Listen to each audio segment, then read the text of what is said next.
So we have this saying, by filmmakers for filmmakers. And what that really means is that those filmmakers decide entirely the program that we have at this year's Slamdance.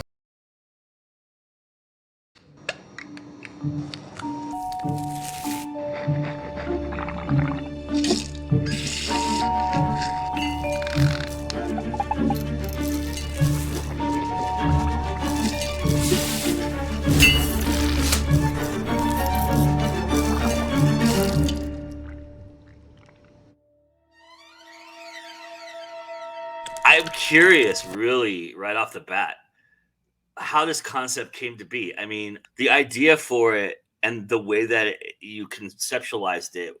Did you feel like you wanted to do something with animation? Was it the horror aspect? What was it that really sold you on this idea and wanting to do this concept? My parents in 2020 moved out of my childhood home, so they had like I spent my whole life in that house. So I was 34 at the time, and my mom was giving me like old journals and old drawings and all this stuff. I'm like, what am I supposed to do with all of this? And then she gave me my old teeth. Oh, I'm like, this is like, what do you want me to do with this, Mom? Like, what am I supposed to do? And she's like, I don't know, figure it out.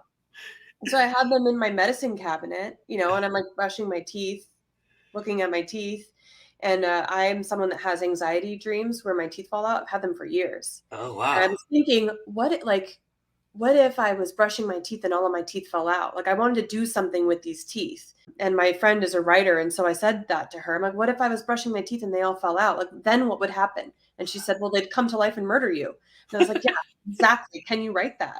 And so we went back and forth on like, I think 2 script drafts. And I'm an editor. I've worked in the commercial world for years. So I know all about post-production and what it takes to mix like VFX with 2D animation. And my sister is a concept artist for DreamWorks. So she drew up these teeth, and a buddy of mine from film school is a VFX artist. Another friend is a 2D artist. And so we all just kind of got together over a weekend. And I mean, I made puppets out of my actual teeth. So in the film, it's a combination of teeth puppets and 3D versions of those teeth. They're actually modeled. He actually modeled my teeth. So that's where it came to be. It wasn't like this calling of like, oh, I have to make this horror film. It kind of just unraveled that way. And all my friends, I used their different skill sets and put it Called together. it a lot of favors.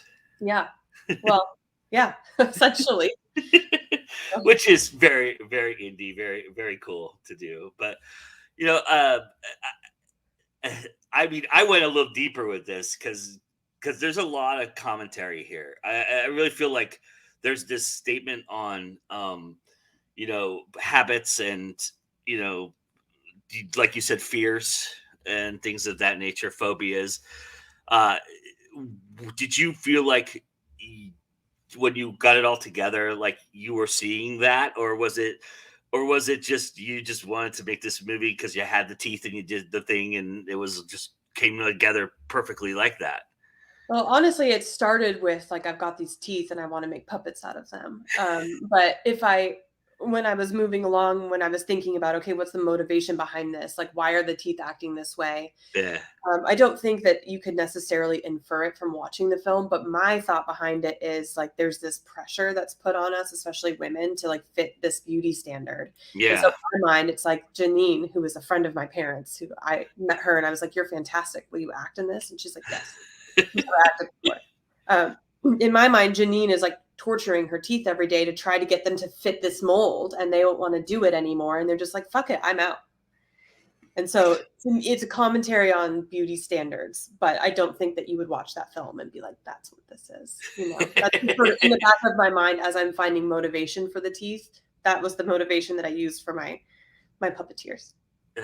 No, I think it's pretty rampant there. I think it's an interesting idea too, because it's like, yeah, what would happen if beauty struck back, right? Kind of idea. Speaking of your actor, want to give her name so everybody can give her props because she was fantastic in this.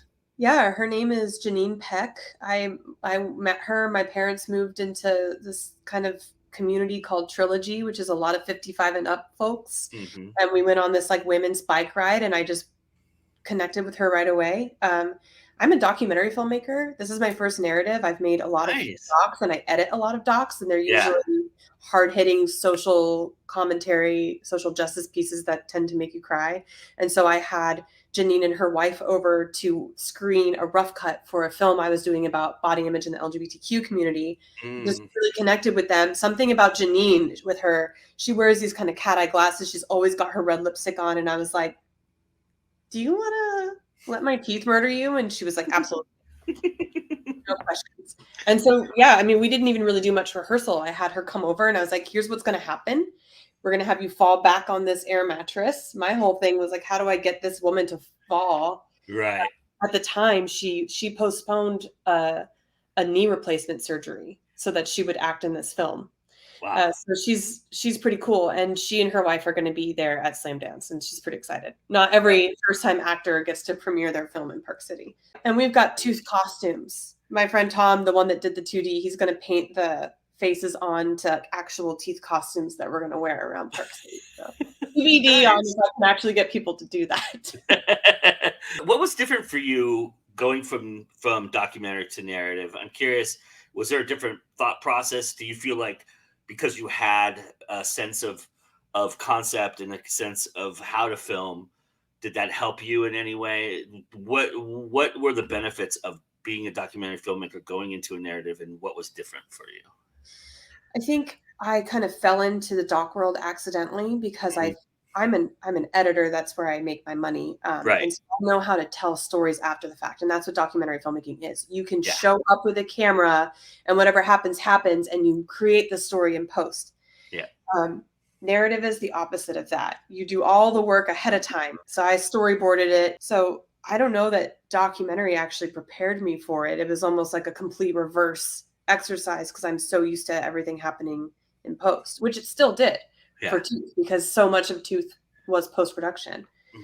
Mm-hmm. But I think doc filmmaking had taught me how to be scrappy. Like I know how to like make something out of nothing. I know how to like pull people together and like do things out of nowhere. And and I think that was probably the only piece of it because it's just so opposite, but so fun to make something fun. Are you looking at how you make documentaries a little differently now that you've done a narrative? Are you going to approach the next documentary you do differently because you have that pre-production narrative in your back pocket now?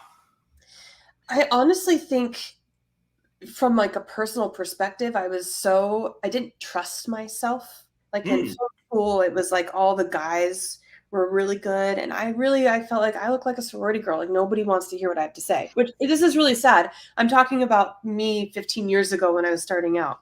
I really felt like nobody even, the first time I made, my first film I made was a feature documentary. And I didn't even want to put all the women on the website that were working on it. I wanted my guy friends on there so that we would be more believed as being a viable filmmaking team, which breaks my heart now. Yeah. But I think what Tooth has done is shown me like, oh, wow, I actually love this kind of filmmaking. When I was a kid, I loved Jurassic Park. I love M. Night Shyamalan, Spielberg. Like I'm a Spielberg gal. I loved X-Files, you know? And I fell into documentary filmmaking and it has a special place in my heart because I feel like I'm doing something good for the world, which, you know, makes me feel like it's like a purpose. But I just proved something to myself that I had this idea and I feel like I'm going back to what I loved as a kid. So I want to make another narrative first, I think. Right. I'm working on a couple doc projects with my filmmaking partner who produced Tooth. We've got a feature film coming out this year as well, a feature documentary. But I want to, the next film I want to make is a dark comedy musical. So talk about low budget. Right. Yeah. Is it going to be feature? I would like to make a short version first as proof of concept because yeah. I understand how it works. Yeah. And I think it would be really cool to make it into a feature version. But, you know, this isn't my first rodeo. Yeah. I know how hard this stuff can be. So I'm approaching it all with a grain of salt. My first film that I did, which is called Trickster, which is the feature, I shot, I think I was 24 and I had 3 different camera crews shooting at a hotel, shooting at a conference. With 500 attendees, some of which would sign releases and some wouldn't. So that weekend, I mean, I had people coming up to me, asking me questions constantly, and I was bouncing around between 3 different camera crews. And And when I got home, I was so proud of myself. I like broke down and started crying. I was like, I can't believe I just did that. But I think like I have experience being on my feet all day and knowing that like my job is basically to answer questions. And that's what I did for the entire weekend of Tooth, except for the last day where I tested positive for COVID and had to be quarantined off with a monitor and directed from the monitor. Wow. And nobody else got sick, thank goodness. But it was, yeah, I think it's just being able to make decisions. And then also for me, working with my friends, I just wanted it to feel like a bunch of friends were hanging out, making a movie, like having dinner and a couple beers at the end of the night, again the next day. I wanted it to feel fun. So often in Hollywood, things just feel like so much pressure and deadlines and dueling egos. And so sometimes people would come to me and I'd be like, no, this is how the camera should be. And then sometimes they'd come to me and I'm like, what do you think? I don't know. This is your forte. It doesn't matter to me either way. So it's more about a collaboration. And I think that's what documentary has been for me. You're collaborating with lots of people and including the subjects you're putting in front of the camera. Why did you approach Slamdance? What was it about Slamdance that kind of fed to you? I mean, I've talked to people before, and sometimes it's throwing darts at a dartboard. Sometimes it's specifically targeting a festival like this. What was your approach in entering Slamdance, and what does it mean to you that you got accepted? Well, I work for a LA-based film festival called Salute Your Shorts. I'm a programmer, and I've learned a ton about what it takes to make a film that gets into festivals. So Tooth is an experiment in taking everything I know about what does well in festivals, putting it into one film, knowing what I know now, and seeing how far I can take it on the festival circuit. I think Slamdance was an obvious choice because, one, they're by filmmakers for filmmakers, and that's been my motto forever. I'm super collaborative. I love working with friends. I love building that community. So it made sense. And obviously, I think everybody wants to go to a dance festival, be it Slam or Sun. It is one of my dream festivals, and I'm just so excited to be able to go and live that experience with a festival that I really feel aligns with the kind of work that I do, which is indie and scrappy and just pulling my friends together for a weekend.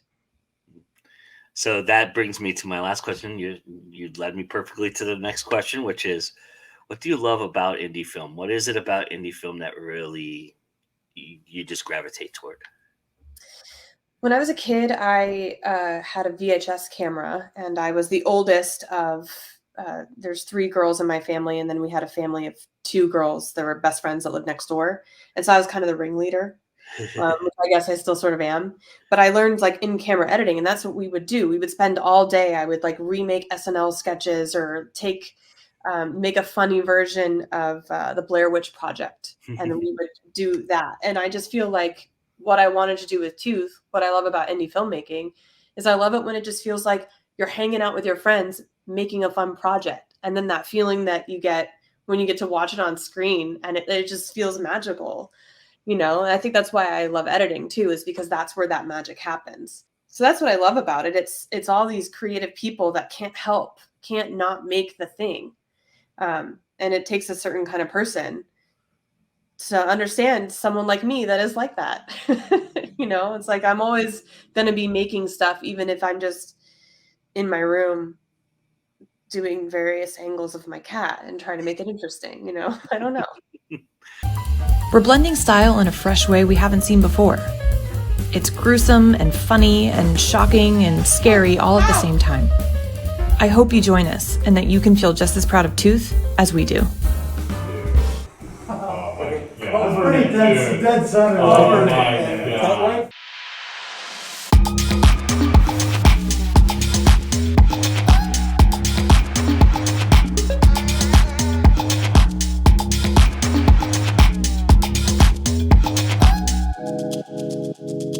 I think it's like it could be a once in a lifetime opportunity, so you go.